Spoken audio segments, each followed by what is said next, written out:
नमस्कार छात्रों, मैं हूँ अरविंद टिकले। छात्रों, आज के इस वीडियो में हम देखने वाले हैं 9वीं कक्षा की पहली इकाई की पहली कविता चांदनी रात। यह कविता मैथिली शरण गुप्त जी ने लिखी हुई है। यह कविता पंचवटी खंड काव्य से ली हुई है और इस कविता में मैथिली शरण गुप्त जी ने प्रकृति के मनोहरी दृश्यों का बहुत ही सुंदरता से वर्णन किया है, चित्रण किया है। तो आइए देखते हैं बच्चों। अब हम कवि का परिचय देखते हैं। मैथिली शरण गुप्त जी का जन्म 3 अगस्त 1886 में चिरगांव झांसी उत्तर प्रदेश में इनका जन्म हुआ है तथा इनकी मृत्यु 12 दिसंबर 1964 में हुई है। मैथिली शरण गुप्त जी खड़ी बोली के जाने माने महत्वपूर्ण कवि हैं। इनकी रचनाएं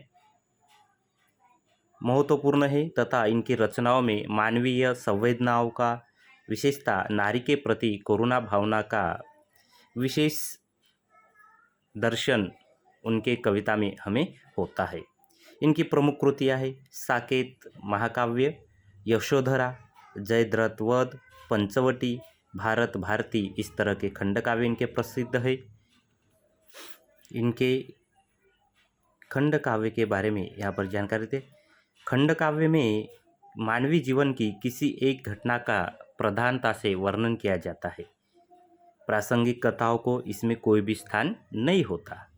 प्रस्तुत अंश पंचवटी खंड काव्य से लिया गया है। यहाँ पर प्रकृति का वर्णन बड़े ही सुंदरता से किया है। तो बच्चों देखते हैं चांदनी रात। इस कविता का पहले हम गायन करते हैं।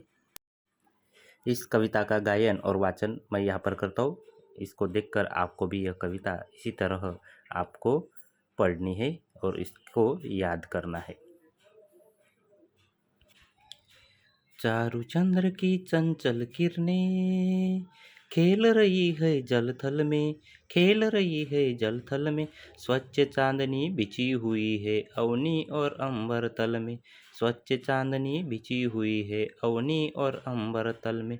पुलक प्रकट करती है धरती, पुलक प्रकट करती है धरती, हरित तृणों के नोकों से, हरित तृणों की नोकों से। मानो झूम रहे हैं तरु भी, मानो झूम रहे हैं तरु भी, मंद पवन के झोंकों से। क्या ही स्वच्छ चांदनी है यह, क्या ही स्वच्छ चांदनी है यह, है क्या ही निस्तब्ध निशा, है क्या ही निस्तब्ध निशा। है स्वच्छंद सुमंद गंध वह, है स्वच्छंद सुमंद गंध वह, निरानंद कौन दिशा, निरानंद है कौन दिशा। बंद नहीं अब भी चलते हैं, बंद नहीं अब भी चलते हैं, नीति नटी के कार्यकलाप, नीति नटी के कार्यकलाप। पर कितने एकांत भाव से, पर कितने एकांत भाव से, कितने शांत और चुपचाप, कितने शांत और चुपचाप। है बिखेर देती वसुंधरा, है बिखेर देती वसुंधरा, मोती सबके सोने पर, मोती सबके सोने पर। रवि बटोर लेता है उनको सदा सवेरा होने पर, रवि बटोर लेता है उनको सदा सवेरा होने पर। और विरामदायिनी अपनी, और विरामदायिनी अपनी संध्या को दे जाता है, और संध्या को दे जाता है।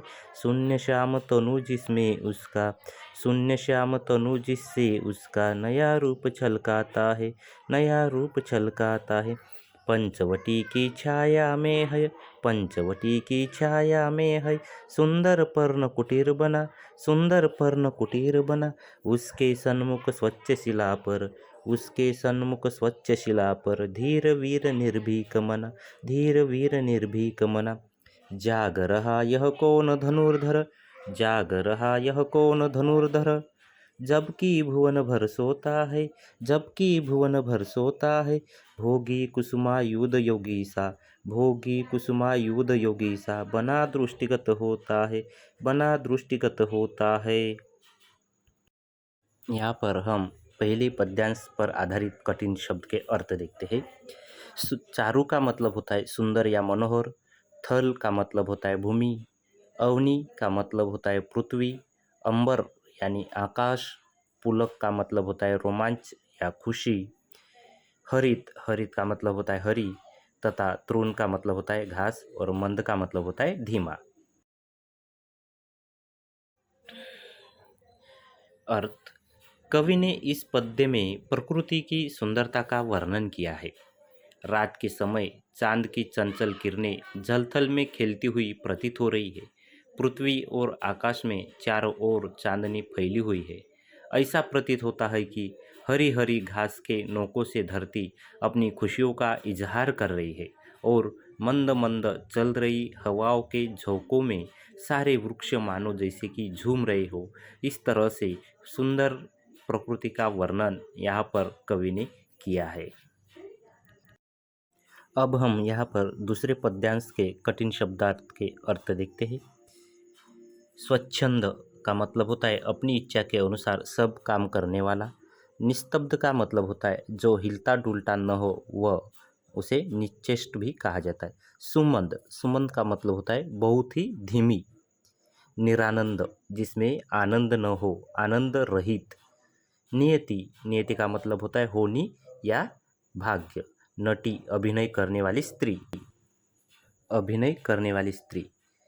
कार्यकलाप यानी गतिविधियाँ। दूसरे पद्यांश का अर्थ देखते हैं।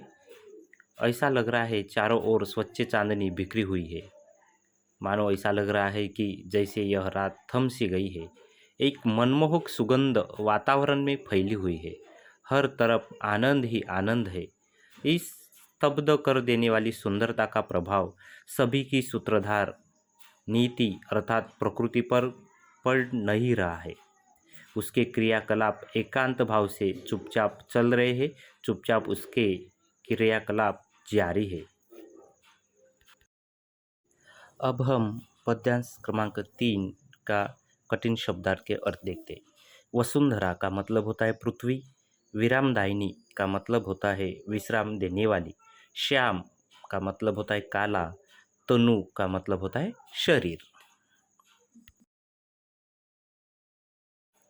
तीसरे पद्यांश का अब हम यहाँ पर अर्थ देखते हैं।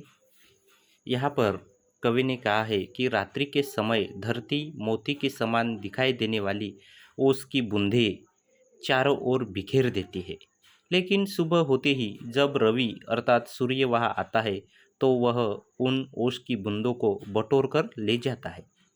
अपने सफर के विराम के साथ ही सूर्य भी संध्या का उपहार धरती को दे जाता है। रात्रि और दोपहर के मध्य का यह समय प्रकृति को एक नया रूप देता है। आइए अब हम पद्यांश क्रमांक 4 के कठिन शब्दार्थ के अर्थ देखते हैं। धीर वीर का मतलब होता है दृढ़ मन वाला योद्धा। निर्भीक का मतलब होता है निडर। धनुर्धर का मतलब होता है तीरंदाजी में पारंगत। भुवन, भुवन का मतलब होता है संसार। कुसुमायुध, कुसुमायुध का मतलब होता है कामदेव। दृष्टिगत मतलब जो दिखाई पड़ देता है वह दृष्टिगत होता है।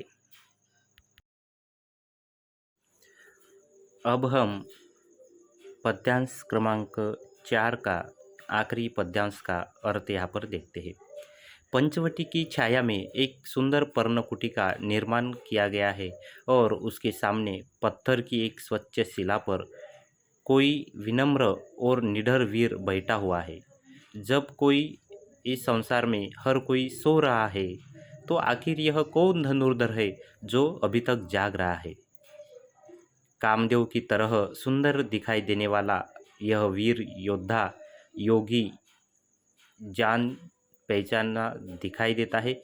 यह योद्धा की तरह यह योगी हमको दिखाई देता है। आखिर यह है ही कौन जो कामदेव की तरह हमें सुंदर दिखाई दे रहा है, जो धनुर्धर एक स्वच्छ शिला पर बैठा हुआ है?